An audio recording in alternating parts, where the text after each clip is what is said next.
Bonjour Jocelyne. Bonjour. Donc, vous êtes initiatrice de l'éco-hameau Froid de Fond à Saint-Pierre-de-Frugy et vous êtes sous forme de SCI et d'une association. Est-ce que vous pouvez nous expliquer pourquoi ces statuts ? Alors la SCI, elle concerne exclusivement la partie foncier. On n'a pas trop eu le choix. Quand on a décidé ce projet d'éco-hameau, on a regardé un peu ce qui existait comme statut possible.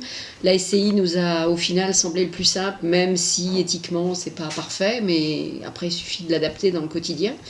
Donc on est en société civile immobilière, c'est la société civile immobilière qui est propriétaire du lieu, donc propriétaire des terres, propriétaire des maisons, et nous sommes locataires de la société civile immobilière.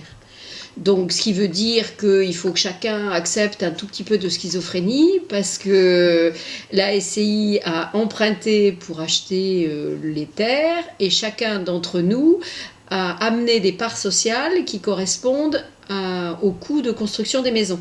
Donc on est à la fois sociétaire de la SCI, puisqu'on a des parts sociales, et on est en même temps locataire de la SCI, puisqu'on y paye un loyer tous les mois, le montant de ce loyer servant à rembourser l'emprunt.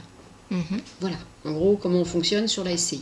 Donc ça veut dire que pour nous, c'était un élément important, parce qu'on tenait absolument dans ce projet pouvoir préserver le foncier, qu'il n'y ait surtout pas de plus-value immorale qui s'installe sur le projet.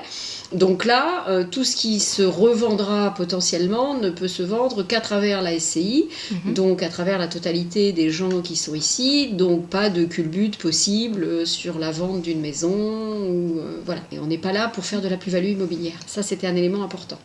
Et l'association, de fait, elle gère les petites choses du quotidien, puisque la SCI a dans ses statuts uniquement une vocation immobilière et immobilière, donc toutes les petites choses, par exemple, je sais pas moi, on met des sous pour acheter des graines pour le potager, voilà, ça c'est géré par l'association, voilà, toutes les petites choses qu'il peut y avoir à gérer, des petits travaux qui sont des travaux dans le jardin, qui sont, voilà, les ressources, on va dire indirectes, c'est-à-dire tout ce qui échappe au loyer, sont gérés par l'association. Et dans cette vie collective, qu'est-ce qui est mutualisé ? À la fois plein de choses informelles dans le quotidien, c'est-à-dire il y a énormément de coups de main, de dépannage, de plein de choses de ce type-là.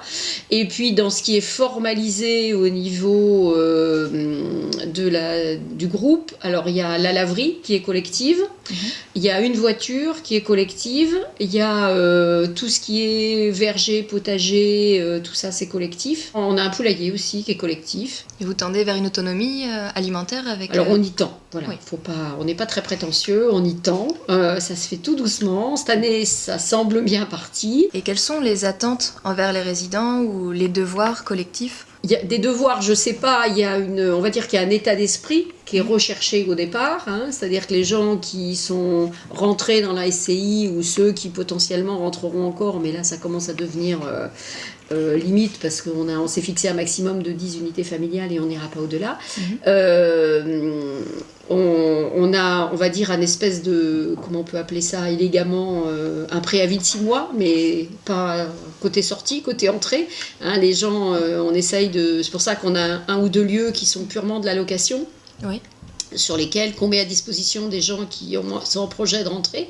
Donc comme ça, en 6 mois, on a le temps de faire connaissance, voilà, parce qu'on s'est rendu compte qu'à chaque fois qu'il y a des gens qui repartent, c'est pas forcément très négatif, c'est souvent des gens qui ont pensé être faits pour une vie collective et qui, au contact de la vie collective, s'aperçoivent que non, finalement, c'est pas leur truc. Donc, il faut leur laisser le temps de repartir avant qu'il y ait des engagements financiers de prix, avant que, voilà. Donc, en gros, au bout de ces 6 mois, on a appris à se connaître, donc, en gros, ça s'agrègue ou ça s'agrègue pas, voilà. On a évidemment une charte comme tout le monde, mais cette charte, elle repose sur des grands principes qui sont des principes d'économie énergétique, d'éco-matériaux dans la construction des maisons, voilà, qui sont, je dirais, des principes qui doivent être devenus hyper classiques partout. Donc ça, c'est le minima, on va dire. Évidemment, quelqu'un qui arrive chez nous en disant je construis en parpaing et je suis en tout électrique, on n'ira pas plus loin, c'est sûr.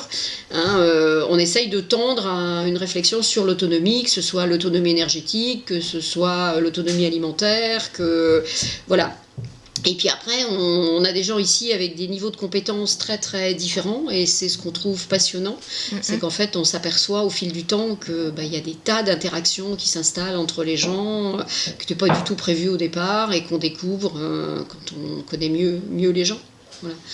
Et donc c'est pas de l'ordre du devoir, c'est de l'ordre de l'envie d'être ensemble et de savoir ce qu'on peut donner au groupe. Pour ceux qui souhaitent se lancer dans un projet équivalent, quels seraient vos conseils ? Alors les conseils, c'est de constituer un petit groupe déjà au départ qui soit assez solide, de trouver un lieu, parce que moi il m'arrive assez régulièrement effectivement d'intervenir sur des projets, et je me rends compte que des fois des groupes constitués et qui ont l'impression que tout va bien, quand ils commencent à chercher le lieu, ça devient compliqué parce que du coup le lieu ne plaît pas à tout le monde, et c'est globalement à ce moment-là que le groupe éclate. Donc j'ai l'impression qu'il vaut mieux faire la démarche inverse. Ici on avait le lieu, donc on a démarré à partir d'un lieu existant. Donc les gens qui sont arrivés dans le projet savaient où ils mettaient les pieds. Et puis après, effectivement, bien se connaître, apprendre une certaine forme de tolérance, parce qu'au début, il faut aussi se frotter aux autres, à ce qu'ils sont, et puis être très ouvert, quoi. Je crois que la seule clé vraiment de ce genre de projet, c'est l'ouverture, de manière à savoir prendre, à savoir donner. En général, on rentre dans un projet en se disant je sais ce que je peux donner. Prendre, finalement, s'aperçoit que c'est plus compliqué. Donc voilà, c'est à peu près équilibré le prendre et le donner.